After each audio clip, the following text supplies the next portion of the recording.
A 4-year-old beggar girl gets hit in the head by a corrupt cop, but a millionaire saw it and comment what you think will happen and subscribe to my channel to support my work. The relentless March rain poured down on the cobblestone streets of the small town of Clear Springs, nestled in upstate New York.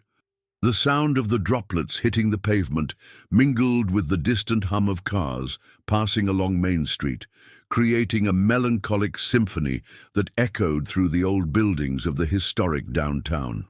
4-year-old Debbie was huddled under the awning of the local branch of First National Bank, her brown hair plastered to her face with dampness, her threadbare clothes soaked despite the meager shelter.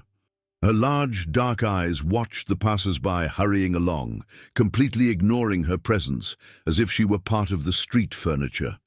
The little girl held out one of her small hands towards the people, whispering almost inaudible words that were lost in the noise of the storm. She couldn't quite explain what she felt, but hunger was a constant companion, an ache that lived in her belly and made her shiver even when she wasn't cold. Across the street, inside a black sedan with slightly fogged windows, Theodore Ted Albright, 58, waited for the traffic to ease before parking in front of the courthouse where he had important appointments. His furniture factory, Albright & Sons, was experiencing financial difficulties, and he needed to resolve urgent bureaucratic matters to avoid further problems. Ted was a man of average height, graying hair always neatly combed, and blue eyes that carried a deep sadness since he lost his wife Mary 2 years earlier. Loneliness had become his most faithful companion, filling the corners of his large, silent house with a void that he couldn't alleviate, even by immersing himself in work. As he adjusted the rearview mirror, his eyes caught the scene that would change his life forever.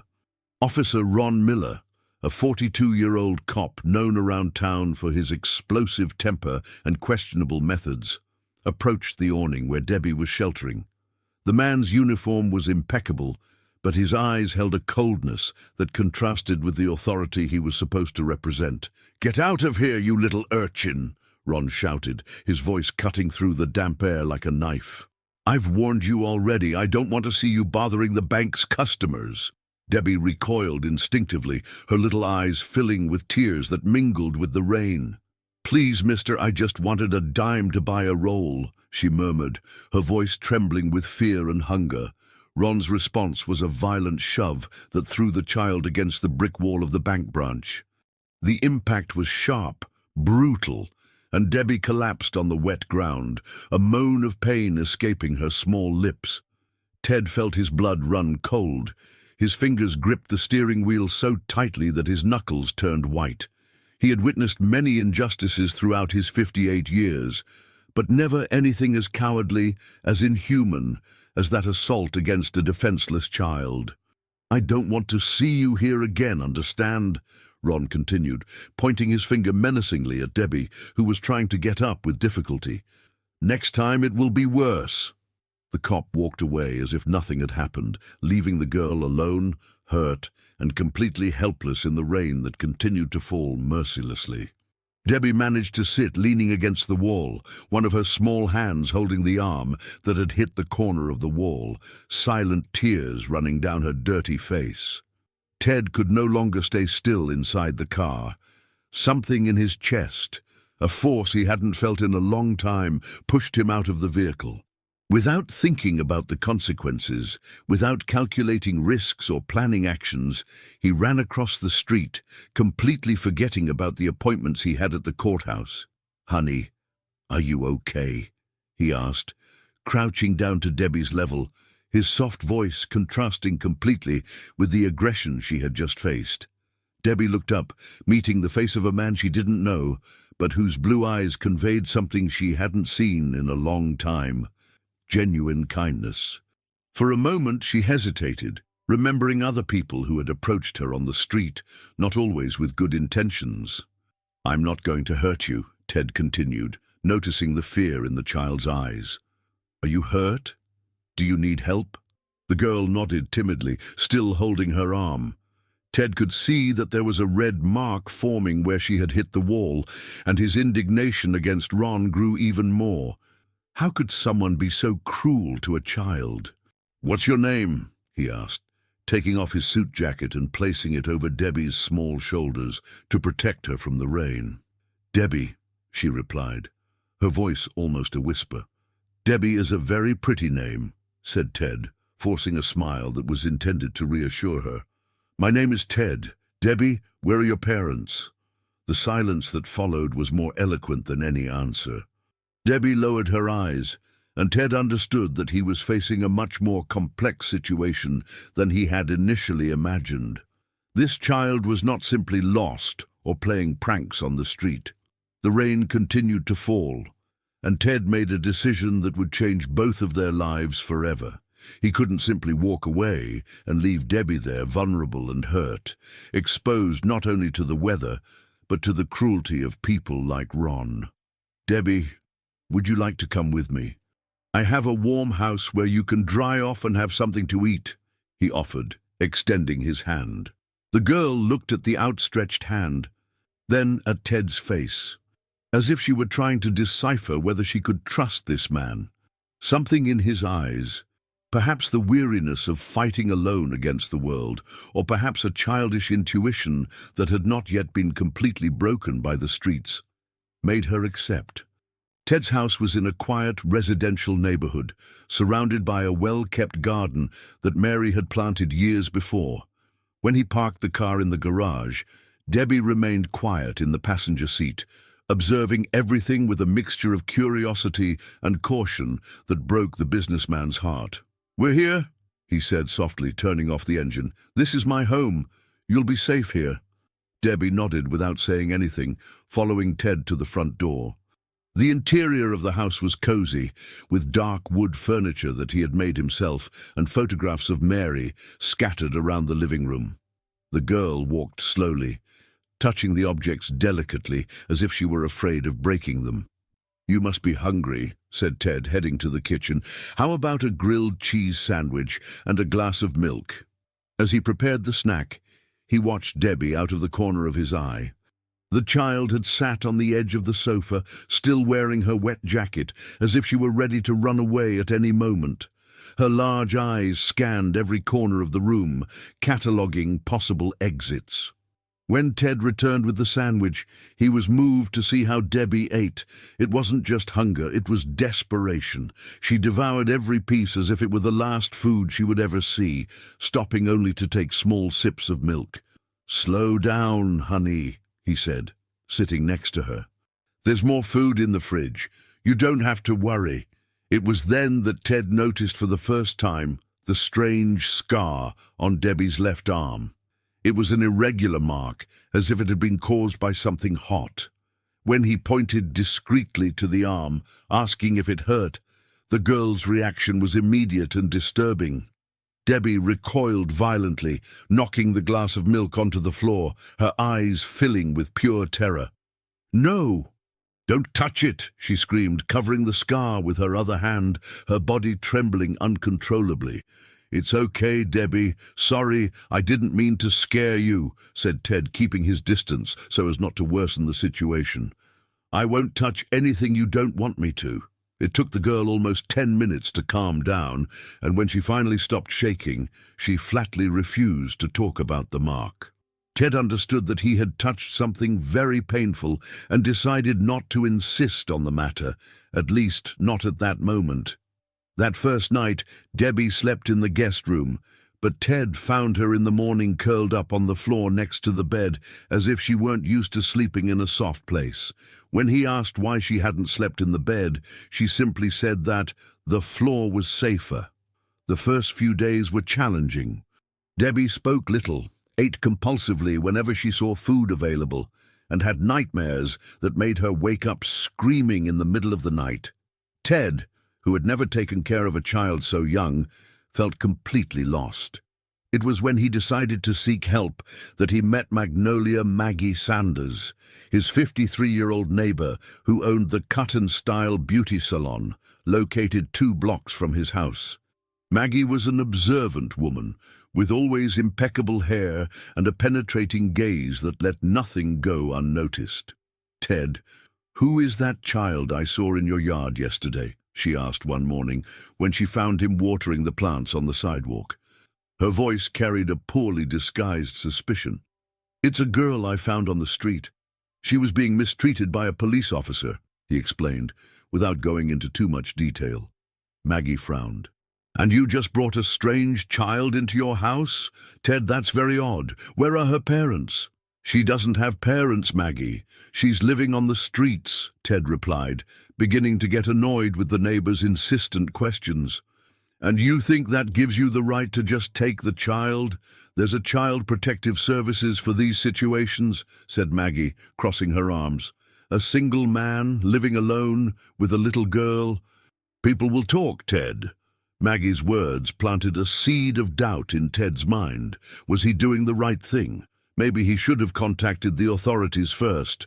But when he remembered Ron's brutality and Debbie's vulnerability, he felt that he couldn't blindly trust the system. During the following weeks, Maggie began to observe Ted's house more closely. She saw the girl playing in the yard, always quiet, always attentive to the noises around her. There was something in Debbie's posture that bothered her, a constant tension that was not normal in children. It was one afternoon in April that Maggie made a decision that almost destroyed the fragile stability that Ted was trying to build for Debbie. Concerned about what she considered an irregular situation, she anonymously called Child Protective Services, reporting her suspicions about a single man who had irregularly adopted a child. "Good afternoon. I'd like to make a report. There's a man in my neighborhood who has a small child at home, but he's single, and I've never seen adoption papers. I think something's wrong," she said on the phone, her conscience struggling with her concern. 2 days later, Carol Johnson, a social worker from Child Protective Services, knocked on Ted's door. She was a 40-year-old woman, serious and determined, with a notepad always in her hands, and a look that didn't let anything go unnoticed. "Mr. Theodore Albright, we received an anonymous report about a child living in your house. I need to talk to you and the girl," she said, showing her identification. Ted felt the world collapse. He knew this moment would come sooner or later, but he wasn't prepared. "Please come in, but you need to understand that I'm just protecting her." Carol entered the house and immediately noticed Debbie, who was on the sofa drawing on a piece of paper. The child looked up when she saw the stranger and immediately hid behind Ted, clinging to his leg tightly. "Debbie, this is Carol. She works helping children," Ted explained, trying to keep his voice calm despite the anxiety he felt. "I don't want to go away," Debbie whispered, her words muffled against Ted's leg. "Please, don't take me away from here." Carol observed the interaction with professional attention. There was something genuine in the attachment that the child showed for Ted, and she also noticed that the girl seemed well cared for, clean and fed. But there were protocols to follow. "Mr. Albright, I understand your intentions, but there is a legal process for these situations. The child needs to undergo medical and psychological evaluations, and you will need to formalize temporary guardianship if you want to continue caring for her," Carol explained. "And if I can't formalize it?" "What happens to her?" Ted asked, his voice filled with concern. "She would be placed with a foster family or suitable institution," Carol replied, noting how Debbie clung even tighter to Ted's leg upon hearing these words. That night, after Carol left with the promise to return the following week, Ted had a serious conversation with Debbie. The girl was visibly frightened, and he needed to reassure her. "Debbie, would you like to stay here with me forever?" he asked, kneeling down to the child's level. "Yes," she replied without hesitation. "You're good to me. You give me food, and you don't hit me." Those simple words revealed to Ted a painful truth about Debbie's past. Someone had hit her before. Someone had denied food to a child. The scar on her arm took on an even more sinister meaning. "Then we're going to fight to stay together," he promised. But first, I need to know more about you, about your family, about how you ended up on the streets." Debbie was silent for a long moment, her little eyes lost in memories that clearly hurt her. "I had a mommy," she said finally, her voice almost a whisper. "She sang to me before I went to sleep, but she went away and never came back." 2 weeks after Carol's visit, Ted faced a bureaucratic battle that seemed impossible to win. The documents needed to formalize Debbie's temporary guardianship required information that he simply did not have: birth certificate, proof of parents' address, medical history. It was like trying to assemble a puzzle without having half the pieces. That morning in May, he decided to seek professional help. Dr. Oswald "Oz" Manning, the town's pediatrician for over 20 years, was known for his dedication to children in vulnerable situations. His office was located in an adapted old house in downtown Clear Springs and had a waiting room always full of anxious mothers and restless children. "Dr. Manning, I need you to examine Debbie completely. She may have health problems that I don't know about," Ted explained, while the girl hid behind him, observing the medical environment with suspicion. During the examination, Dr. Manning made a discovery that left Ted stunned. After several simple hearing tests, the doctor confirmed his suspicions. Debbie had a partial hearing impairment in her right ear. "She hears approximately 50% of normal in that ear," Dr. Manning explained, showing the test results. "Probably caused by physical trauma. Have you noticed that she always turns her head to listen better when someone speaks on her right side?" Ted felt a mixture of anger and sadness. Everything made sense now. Why Debbie sometimes seemed not to hear when he spoke, why she always positioned herself in a specific way during conversations. Someone had hurt that child deliberately and cruelly. "Is it reversible?" he asked, watching Debbie play with the toys in the office, oblivious to the conversation about her condition. "With surgery, possibly. But first we need more detailed examinations and, above all, to find out exactly what caused this injury," replied Dr. Manning, his expression grave. As they left the office, Ted noticed that they were being watched. Across the street, standing in front of the pharmacy, was Ron Miller. The police officer made no effort to hide. On the contrary, he wanted to be seen. When his eyes met Ted's, Ron made a gesture with his index finger as if pointing a gun, then smiled sinisterly. Debbie also saw Ron and immediately grabbed Ted's hand tightly, her body beginning to tremble. "It's him," she whispered, her voice full of terror. "It's the bad man." Ted picked Debbie up and walked quickly to the car, feeling Ron's eyes on them with every step. There was something very wrong with that situation. Why would a police officer be following them? What else had Ron done besides assaulting Debbie that rainy day? That night, after Debbie fell asleep, Ted received a call that would completely change his perspective on the situation. It was Jerry Simmons, his oldest employee at the factory, a 62-year-old man who had worked with wood since he was young and was known for his unwavering honesty. "Mr. Albright, I need to talk to you urgently," said Jerry, his voice trembling with nervousness. "It's about the factory and about that cop you mentioned." Ted was intrigued. He had never commented about Ron with Jerry. "What do you mean, what cop?" "Ron Miller. He's been coming to the factory for months, Mr. Albright, always when you're not there, along with other cops," Jerry confessed, his voice almost a whisper.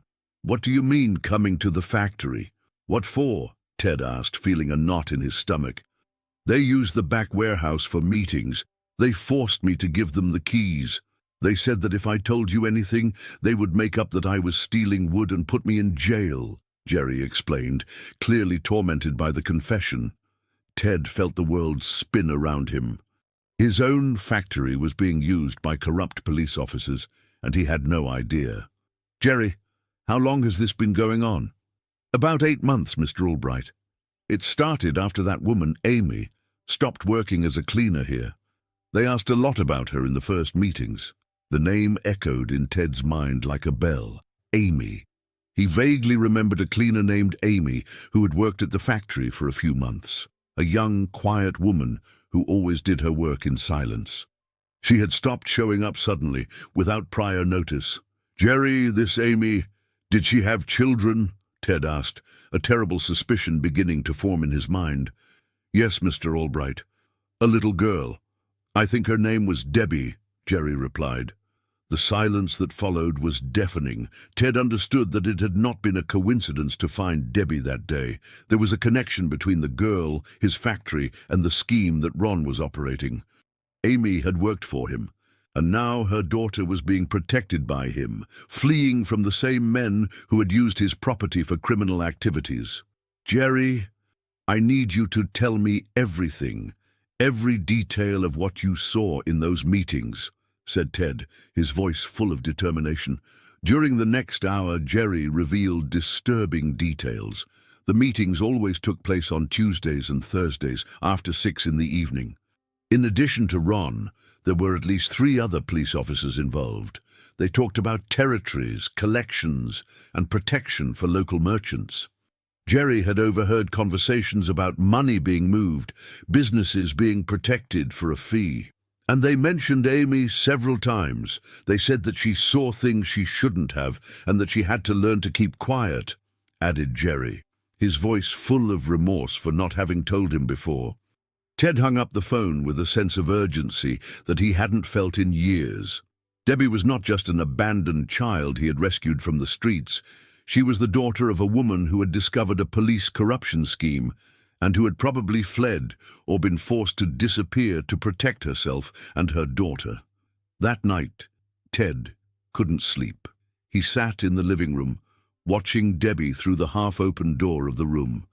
The girl slept restlessly, murmuring incomprehensible words and moving constantly, as if she were running away from something even in her dreams. In the morning, Maggie appeared at his door with a different expression. The suspicion had given way to something that looked like remorse. "Ted, can I come in? I need to talk to you," she said, her hands nervously smoothing the floral dress she was wearing. "If it's to continue questioning my intentions with Debbie," Ted began, but Maggie interrupted him. "No, it's about her mother." "I knew Amy," said Maggie, her voice low. "She came to my salon sometimes, and I think I know why she disappeared." Ted invited her in, his heart beating faster.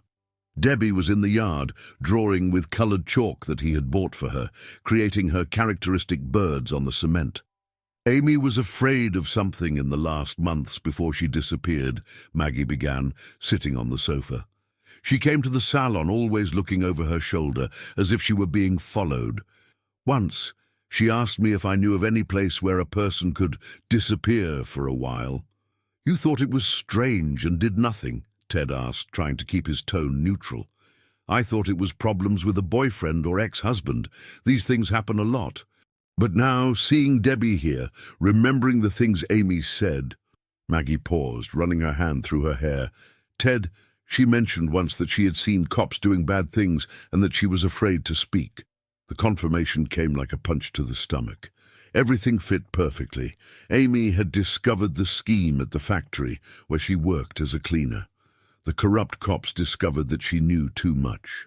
She was threatened and forced to flee, leaving Debbie behind, probably believing that it would be temporary. "Maggie, I need to tell you something," said Ted, and he related everything that Jerry had revealed the night before. When he finished, Maggie was pale. "Ted, that means Debbie is in danger. If these men find out she's here..." As if the universe were conspiring against them. At that moment, the doorbell rang.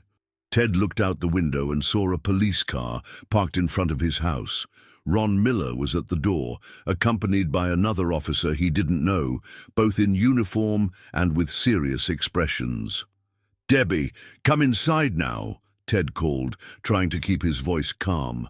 The girl obeyed immediately, but when she saw the police officers through the window, her face turned into a mask of absolute terror.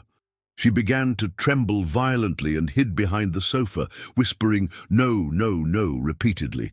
Maggie looked at Ted with an expression that mixed fear and determination. "Whatever they want, Don't let them in, she said.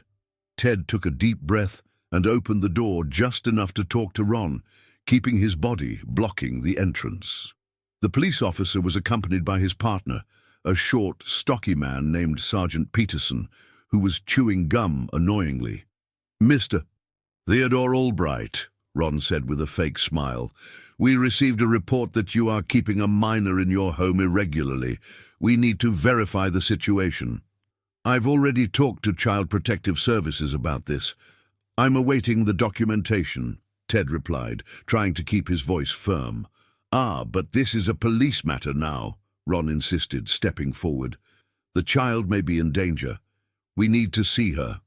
Maggie approached the door, standing next to Ted. "I'm a witness that this child is being well cared for. I'm a neighbor and I see the situation daily." Ron looked at Maggie disdainfully. "Ma'am, this is not your business. Step aside." It was at that moment that a child's voice echoed from inside the house, trembling and loaded with trauma. "Please don't let him take me. He hurts me." The silence that followed was tense. Ron tried to force his way in, but Ted didn't give way. "You don't have a warrant. You can't come in." "We don't need a warrant when there is suspicion of a crime," said Peterson, placing his hand on his baton.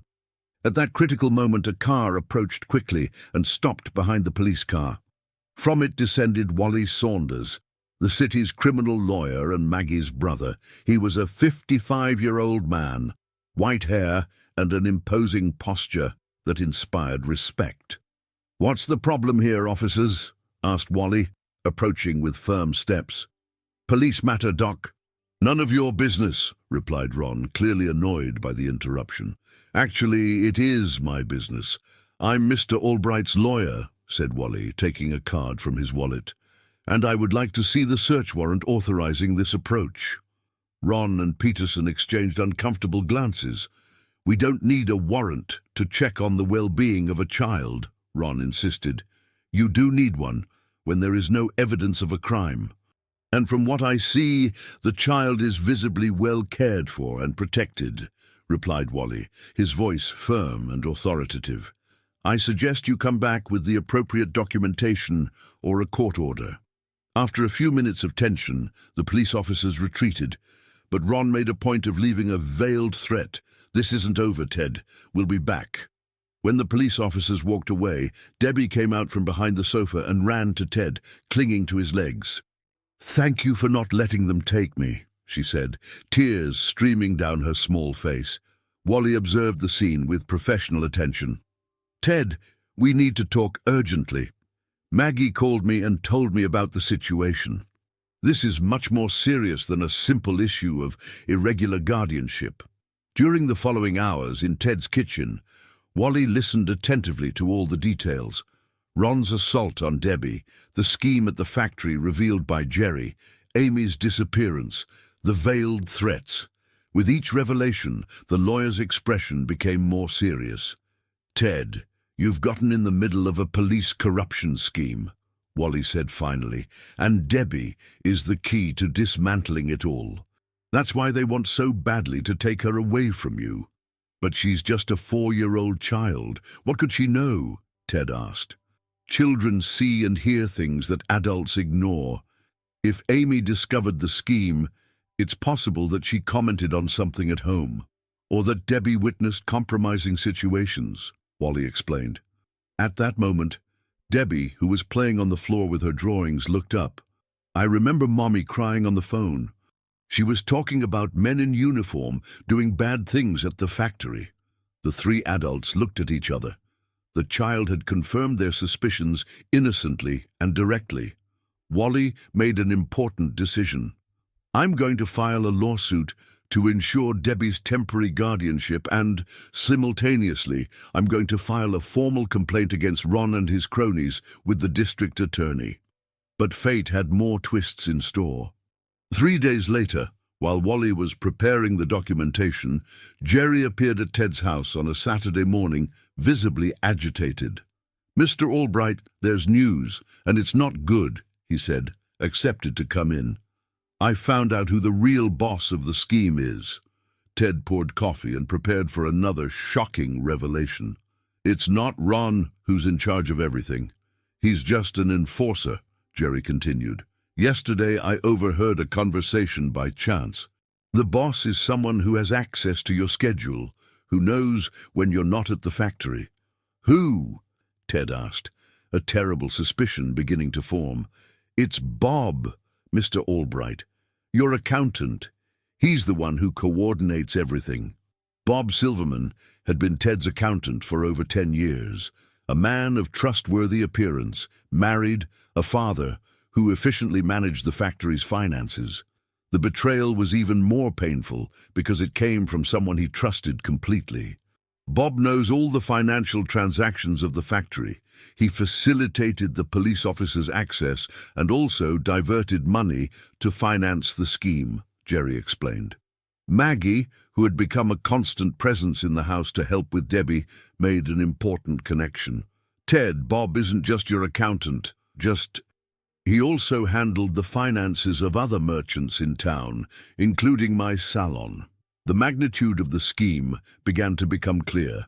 Bob used his privileged position to identify successful business owners, passed on information to the corrupt cops, who then offered protection for a fee. Those who refused faced fabricated problems.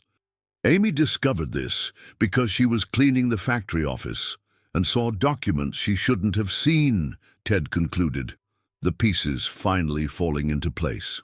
That afternoon, an even more surprising discovery came through an unexpected phone call. Maggie answered Ted's phone while he was in the yard with Debbie. "Hello, Albright residence," she said. "Please don't hang up. I'm Amy, Debbie's mother." "I heard my daughter is there," said a female voice, weak and emotional. Maggie almost dropped the phone. "Amy, where are you? Debbie is fine, but I'm in a neighboring town, hiding. A man named Carl helped me get out of Clear Springs when I found out I was going to be killed. He told me it's safe to come back now because the police officers have been reported. Carl Smith was known in town as a fixer, someone who helped people with problems to resolve their situations discreetly. Apparently, he wasn't the criminal that many thought, but someone who helped victims escape dangerous situations." When Ted heard about the call, he felt a mixture of relief and apprehension. Debbie would finally be reunited with her mother, but that meant he would lose the child he had learned to love as a daughter. Debbie, upon learning that her mother was alive and would return to get her, had an unexpected reaction. Instead of pure joy, she showed emotional conflict. "You want to see Mommy, but I don't want to leave you, Uncle Ted," she said, using for the first time an affectionate term to refer to him. 2 weeks later, on a sunny afternoon in June, Amy finally returned to Clear Springs. She was a 28-year-old woman, thin and with eyes that carried the weight of suffering, but that shone brightly when she saw Debbie running towards her. The reunion was emotional and tense at the same time. Mother and daughter hugged, crying, but Debbie didn't let go of Ted's hand, as if fearing that he would disappear. "Mr. Albright, I have no words to thank you," said Amy, tears rolling down her face. "You saved my daughter when I couldn't protect her." "She saved me too," replied Ted, stroking Debbie's hair. "She taught me that I can still take care of someone." Wally had managed not only to formalize the legal situation, but also to expose the entire corruption scheme. Bob was arrested along with Ron and other police officers involved. The operation revealed a network that extorted dozens of local merchants. The final solution came through an unexpected proposal from Amy. "Mr. Albright, I don't have a safe place to live yet. Would you agree that Debbie and I stay here for a while? I can work, help with the expenses." Ted looked at Debbie, who was smiling for the first time since he had met her, a genuine, complete smile of a child who finally felt safe and loved. "This house is yours too now," he said. "We're a family." Maggie, who had become not only an ally but a true friend, offered Amy a job at her salon. "I need an assistant, and I think you deserve a new start." 6 months later, Debbie had undergone surgery to correct her hearing and was attending a special school. Her drawings of birds now included human figures. Her mother and Ted, always together, always smiling. One afternoon, while playing in the yard that she now considered truly her home, Debbie asked Ted, "Uncle, do you think the birds I draw are free?" "Yes, honey." "And you're free too now," he replied, watching her run through the garden. The lonely businessman had found a family, the desperate mother had recovered her daughter, and a traumatized child had discovered that the world could still be a safe place. Sometimes, the greatest victories are born from moments of greatest suffering, and true love arises where you least expect to find it.